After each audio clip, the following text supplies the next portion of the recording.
안녕하십니까, 여러분. 오늘 저희와 함께 깊이 탐구해 볼 주제가 있습니다. 요즘 개혁주의 신학계, 특히 언약 신학 분야에서 다시 좀 주목받는 논의인데요.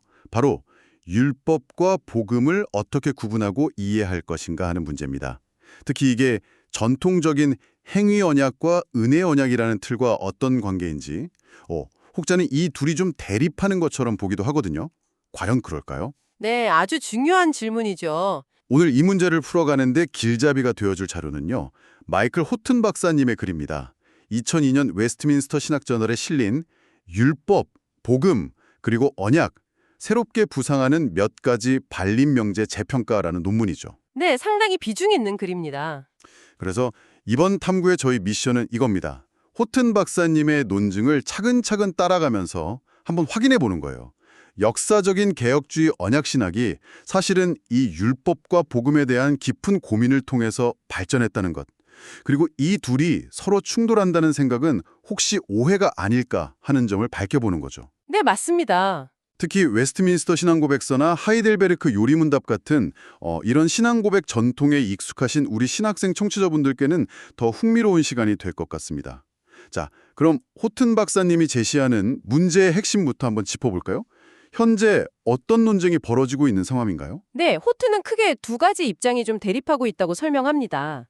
한쪽에서는요, 고전적인 언약 신학, 특히 그 안에 있는 율법과 복음의 구분이 솔라 피데, 즉 오직 믿음으로 말미암는 칭의 교리를 아주 명확하게 하고 또 지키는 데 필수적이라고 보는 거죠. 아, 그러니까 칭의 교리의 핵심을 지키는 데 중요하다는 거군요. 네, 그렇습니다.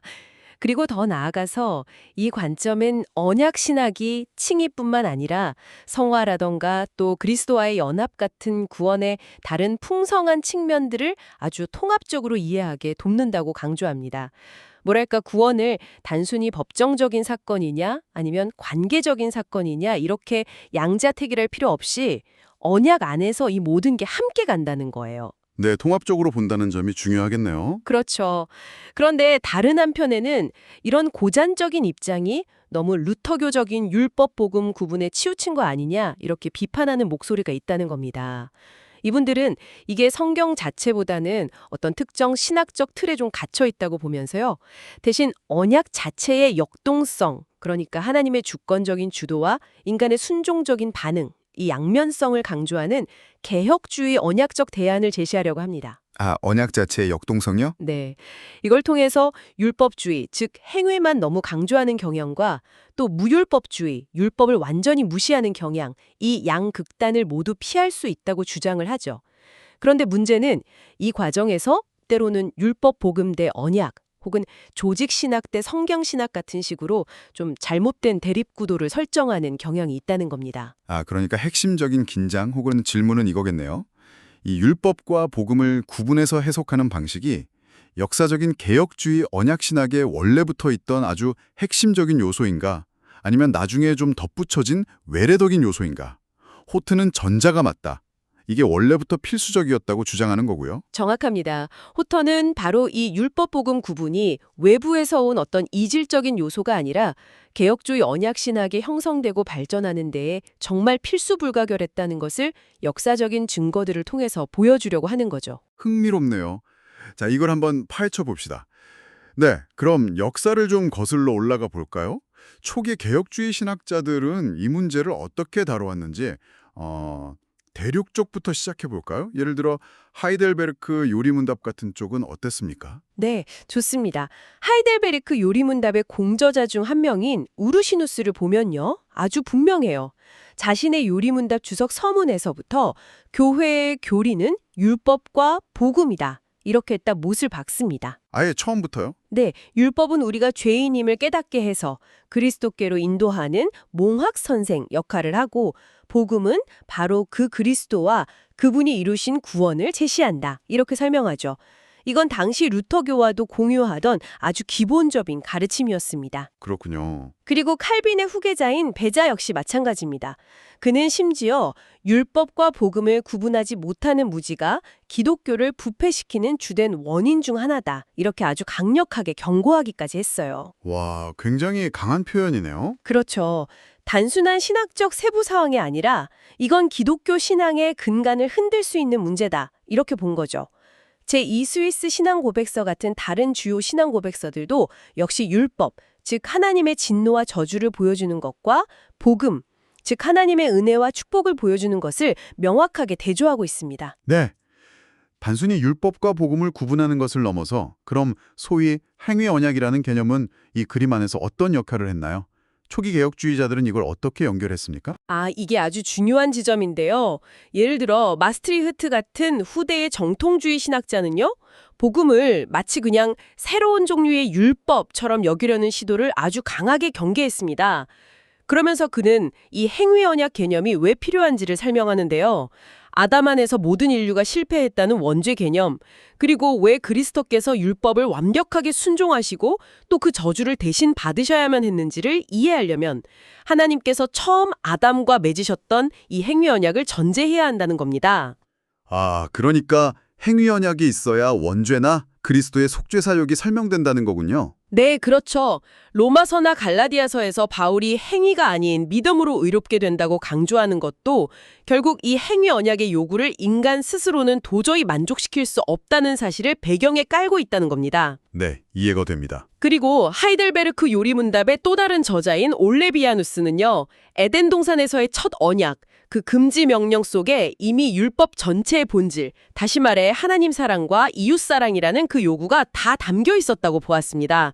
그리고 좀 더 후대의 스위스 일치 신조 같은 문서를 보면 행위 언약이 단순히 이 땅에서의 삶뿐만 아니라 영원한 생명과 기쁨을 약속했던 것이라고 명시하고 있어요. 영원한 생명까지요? 네, 바로 이런 이해가 솔라피데, 즉 오직 믿음으로만 의롭다함을 받는다는 교리와 직결되는 거죠. 우리가 행위 언약을 지킬 수 없었기 때문에 그것을 완벽하게 이루신 그리스도를 믿는 믿음만이 유일한 길이라는 그 논리가 성립하는 겁니다. 그렇군요. 들어보니까 대륙 개혁주의 안에서는 이 율법과 복음 구분, 그리고 행위 언약 개념이 상당히 일관되게 그리고 아주 핵심적인 틀로 받아들여졌던 것 같네요. 단순한 신학적 유행이 아니었군요. 후대의 개혁파 신학자들에게도 이 틀은 계속해서 중요하게 이어졌습니다. 비교적 후대의 벌코프 같은 조직 신학자도 여전히 율법과 복음 구분의 중요성을 강조하고요. 특히 칼빈 자신도 칭의 교리를 설명할 때 율법이 요구하는 의와 복음이 제시하는 의를 아주 날카롭게 대조했죠. 그는 어떤 종류의 행위든 심지어 성령의 도우심으로 행한 선행이라고 할지라도 그것이 칭의의 근거가 될 수는 없다고 아주 단호하게 선을 그었습니다. 행위 공로를 완전히 배제한 거네요. 네. 중세 스콜라 신학이 은혜를 말하면서도 결국 인간의 공로가 끼어들 여지를 남겨둔 것을 비판하면서 칭의는 전적인 하나님의 선물, 즉 그리스도의 의를 우리에게 그냥 입혀주시는 것, 전가시켜주시는 것임을 분명히 했습니다. 네, 그럼 대륙에서의 이런 흐름이 영국과 청교도들에게는 어떻게 이어졌는지 궁금합니다. 그쪽에서도 비슷한 강조점을 찾을 수 있나요? 물론입니다. 연방신학, 그러니까 언약신학의 발전에 아주 중요한 역할을 했던 스코틀랜드의 롤록 같은 인물은요. 행위 언약과 은혜 언약 구조를 바로 이 율법 복음 대립 구도 위에서 설명했습니다. 그리고 청교도의 아버지라고 불리는 윌리엄 퍼킨스 같은 경우는 설교자들을 위한 지침서, 설교 기술이라는 책에서 아주 실제적인 조언을 하는데요. 설교 지침서요. 네, 설교 본문을 적용하는 첫 단계가 뭐냐? 바로 이 말씀이 율법에 속하는가 아니면 복음에 속하는가 이걸 파악하는 거라고 말합니다. 왜냐하면 율법은 죄를 드러내고 때로는 자극하지만 해결책을 주지는 못하고 복음이 그 뒤를 이어서 해결책을 제시하기 때문이라는 거죠. 설교 적용의 첫 단계로 그걸 보라고 했군요. 굉장히 실천적이네요. 그렇죠. 그리고 흥미로운 점은 퍼킨스가 신명기의 한 구절을 예로 들면서요. 모세에게는 이게 율법적인 명령이었는데 동일한 말씀이 로마서에서 바울에게 인용될 때는 복음적인 약속의 성격을 띈다는 점을 지적했다는 겁니다. 같은 구절인데도요. 네. 같은 성경 구절이라도 언약적인 맥락, 즉 율법 아래에 있느냐, 은혜 아래에 있느냐에 따라서 그 기능과 의미가 달라질 수 있다는 통찰이죠. 더 나아가서 그는 이미 믿는 신자들에게도 율법을 계속 묵상하는 것이 필요하다고 강조합니다. 성화를 위해서, 즉 죄와 싸우기 위해서 율법을 통해 죄를 깨닫고 다시 복음 안에서 쉼을 얻는 이 과정이 계속 필요하다는 것이죠. 신자에게도 율법이 여전히 필요하다는 거군요. 네, 이건 루터가 강조했던 율법은 항상 고소한다. 레지스 샘플 아큐잣이라는 라틴어 표현이 연상될 수도 있지만 그 측면과 더불어서 율법의 긍정적이고 지속적인 역할, 즉 소위 율법의 제3용법을 강조하는 개혁주의적인 특징을 잘 보여줍니다. 여기서 정말 흥미로워지는데요. 네, 그럼 이런 신학적인 이해가 우리가 잘 아는 웨스트민스터 신앙고백서 같은 중요한 문서에는 어떻게 담겨 있습니까? 네, 웨스트민스터 신앙고백서 7장은 이 언역 신학적인 합의를 아주 잘 요약해서 보여줍니다. 하나님과 인간 사이에는 무한한 간격이 있기 때문에 하나님께서 자발적으로 언약을 맺으셨다. 7.1. 그리고 첫 언약은 행위 언약으로서 완전한 순종을 조건으로 생명을 약속했다. 7.2. 하지만 인간이 타락한 후에 하나님께서 은혜 언약을 맺으셔서 그리스도를 통한 구원을 값없이 제공하시고 믿음을 요구하신다. 7.3. 이런 내용을 아주 명확하게 담고 있습니다. 행위 언약, 은혜 언약 구분이 명확하네요. 그렇죠. 그리고 이런 이해는 당시 영국 교회의 감독파, 어셔 같은 장로파, 카트라이트 같은 또 독립파, 오웬 구두인 같은 등등 다양한 청교도 그룹들이 공유하던 것이었습니다. 호토는 네덜란드 개혁교회의 세 가지 일치 신조, 즉 하이델베르크 요리문답, 벨직 신앙고백서, 도르트 신조 역시 이러한 신학적 유산을 공유한다고 지적하고요. 상당히 폭넓은 합의가 있었던 거군요. 네. 하지만 아무리 폭넓은 합의가 있었다고 해도 역사 속에서는 늘 좀 다른 목소리나 논쟁이 있기 마련 아닌가요? 당시에도 그런 일들이 있었습니까? 네, 물론입니다. 예를 들어 네덜란드의 다테노스라는 목회자는요. 설교자들이 율법과 복음을 제대로 구분해서 설교하지 못하니까 성도들이 구원의 확신을 갖지 못하고 힘들어한다. 이런 현실을 지적하면서 책을 쓰기도 했습니다. 아, 확신의 문제와 바로 연결되는군요. 네, 그렇죠. 또 후기 청교도 시대로 가면 신율법주의라고 해서 은혜를 마치 새로운 종류의 율법처럼 만들어서 순종을 구원의 조건처럼 여기려는 경향이 나타나고요. 반대로 무율법주의하고 해서 율법은 신자의 삶과 이제 아무 상관없다고 주장하는 극단적인 경향들도 나타나면서 아주 치열한 논쟁이 벌어지기도 했습니다. 양극단이 다 있었군요. 네. 스코틀랜드의 메로우 논쟁 같은 사건은요. 한 세대 전에는 정통으로 여겨졌던 어떤 신학 문서의 가르침이 후대에는 무율법주의, 이단으로 정죄받는 좀 아이러니한 상황을 보여주기도 합니다. 호톨은 이걸 보면서 당시 주류 신학이 초기 종교개혁의 정신에서 얼마나 좀 멀어졌는지를 보여주는 사례라고 평가하기도 하고요. 때로는 칭의를 단순히 법정적 선언으로만 보는 것을 거부하면서 행위 언약과 은혜 언약의 구분을 흐리는 경향과 연결되기도 했습니다. 그런데 흥미롭게도요. 다른 신학적인 문제에서는 서로 다른 입장을 취했던 예를 들어 코케이우스 같은 인물. 이분은 구속사를 강조하며 히스토리아 살루티스, 즉 구원의 역사적 전개에 더 집중했거든요. 네, 구속사. 반면에 부티우스 같은 인물은 오르도 살루티스, 즉 구원이 개인에게 적용되는 순서에 더 관심을 가졌는데 이렇게 다른 강조점을 가졌던 거물급 신학자들도요. 언약의 무조건적인 은혜성이라던가 율법과 복음 구분의 중요성에 대해서는 같은 목소리를 냈다는 점입니다. 아, 그 점에서는 일치했군요. 네, 그렇습니다. 그렇군요. 와, 역사적 흐름을 쭉 따라가 보니까 율법과 복음 구분, 그리고 언약 신학이 단순히 그냥 나란히 있었던 게 아니라 정말 서로 깊이 얽히면서 발전해왔다는 그림이 그려지네요. 그럼 이제 현대로 좀 눈을 돌려보죠. 20세기에 들어서면서 이런 고전적인 입장은 어떤 보존을 받게 되었나요? 20세기에 가장 큰 영향을 미친 인물 중 하나는 역시 칼 바르트라고 할 수 있습니다. 바르트는 행위 언약과 은혜 언약을 구분하는 이 고전적인 틀 자체를 비판하면서 오직 하나의 은혜 언약만을 강조했습니다. 그의 이런 입장은 이후 개혁신학계에 정말 큰 파장을 일으켰죠. 바르트의 영향이 컸군요. 네, 물론 그렇다고 해서 오늘날 고전적 언약신학에 대해 좀 비판적인 입장을 취하는 학자들이 모두 바르트주의자인 것은 아닙니다. 예를 들어 존 머레이 같은 아주 존경받는 신학자도 계시죠. 이분은 아담과의 언약을 행위 언약이라고 부르는 그 용어 자체에 대해서는 좀 신중한 입장을 보였어요. 하지만 율법과 복음을 구분하는 것의 중요성 자체에 대해서는 누구보다 강하게 옹호했습니다. 아, 용어에는 유보적이었지만 내용, 즉 구분 자체는 중요하다고 봤군요. 네, 그렇습니다. 그는 이 구분이 흐려지면 복음 자체가 왜곡될 수 있다고까지 경고했습니다. 그렇다면 개혁주의 전통 안에서도 세부적인 표현이나 강조점에는 좀 차이가 있을 수 있지만 율법과 복음을 구분하는 그 핵심적인 인식 자체는 중요하게 공유되어 왔다고 볼 수 있겠군요. 맞습니다. 개혁주의는 루터교와 비교할 때 율법의 역할, 특히 신자의 삶의 지침으로서의 역할, 즉 제3용법을 더 강조하는 등 미묘한 차이가 있기는 하지만요. 율법과 복음의 근본적인 구분을 인정한다는 점에서는 궤를 같이 합니다. 호토는 멜라니톤의 로키 코모네스라는 유명한 책을 예로 드는데요. 이 책은 루터교 신학자뿐만 아니라 블링거나 구두인 같은 개혁파 신학자들에게도 아주 큰 영향을 미쳤고 심지어 칼빈이 직접 프랑스어로 번역하기도 했습니다. 칼빈이 직접 번역까지요. 네, 특히 독일의 개혁주의 중심지에서는 이 언약이라는 개념이 신학 체계 전체를 아우르는 핵심 틀로 자리 잡으면서 율법과 복음이라는 두 기둥을 아주 든든하게 세웠다고 할 수 있습니다. 이 언약 신학적인 틀 덕분에 개혁주의는 은혜를 값없이 주시는 왕의 하사품으로 보존하면서도 동시에 신자의 책임과 순종을 강조해서 신율법주의나 무율법주의의 함정에 빠지지 않고 균형을 잘 잡을 수 있었던 거죠.